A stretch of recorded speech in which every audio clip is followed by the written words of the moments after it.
कोई कैसा भेद बताऊंगी। अगर आपने इस बाइबल के भेद को जान लिया तो समझ लें कि आपने जीवन का फल पा लिया है।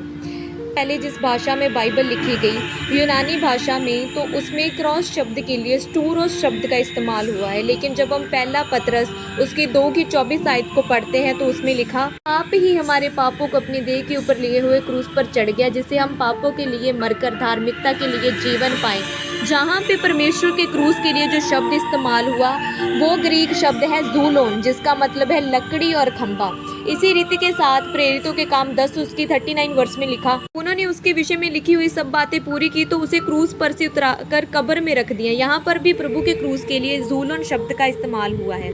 रीति के साथ गलातियों 3 उसकी 13 आयत और प्रेरितों के काम 13 उसकी 29 वर्ष में भी प्रभु की क्रॉस के लिए जूलोन शब्द का इस्तेमाल हुआ है। लेकिन बाइबल में ग्रीक भाषा में हर एक पेड़ के लिए अलग अलग शब्द इस्तेमाल हुआ है। जैसे कि प्रकाशित वाक्य 7 उसकी 3 आयत में लिखा कि जब तक हम अपने परमेश्वर के दासों के माथे पर मोहर ना लगा दें तब तक पृथ्वी और समुद्र और पेड़ों को हानि ना पहुंचाना।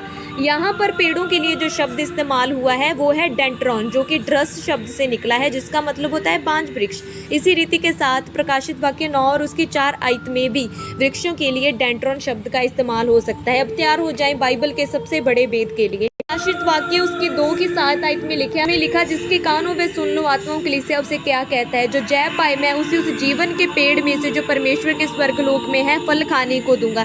इसी प्रकार से प्रकाशित वाक्य 22 और उसकी 2 आयत में लिखा, नदी के इस पार और उस पार जीवन के वृक्ष था, उसमें 12 प्रकार के फल लगते थे, हर महीने फल लगता था और उस वृक्ष के पत्ते जाति जाति के लोगों को चंगा करते थे। उसी प्रकार प्रकाशित वाक्य 22 की 14 आयत में लिखा, धन्य है वह जो अपने वस्त्र धो लेता है, क्योंकि उन्हें जीवन के वृक्ष के पास आने का अधिकार मिलेगा और वे फाटकों से होकर नगर में प्रवेश करेंगे।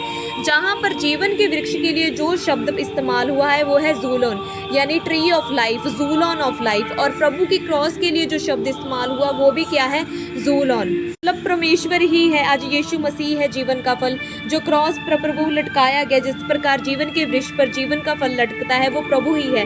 इसलिए हम जब पढ़ते हैं पहला पतरस 2 और उसके 24 आयत में, उसमें प्रभु के क्रॉस के लिए जूलोन शब्द इस्तेमाल हुआ। डेंट्रॉन, जाइत, ये शब्द भी इस्तेमाल हो सकते थे, लेकिन जूलोन ही क्यों चुना गया, क्योंकि परमेश्वर ही आज जीवन का फल है। इसलिए भजन सहायता में लिखा है, चक्कर तो देखो यहोवा कितना भला है। और इसी प्रकार यीशु मसीह भी कहते थे कि जो मेरा लहू और मांस खाए वो अनंत जीवन पाएगा। अगर आप यीशु मसीह को आज खा लें तो आप परमेश्वर की अनंत जीवन को ग्रहण करेंगे। God bless. ना उसकी 14 की 6 आयत में लिखा, मार्ग और सच्चाई और जीवन मैं ही हूँ। प्रभु यीशु मसीह को पहन ले, उसे खा लें ताकि आपकी जिंदगियां बदल जाएं। God bless you all.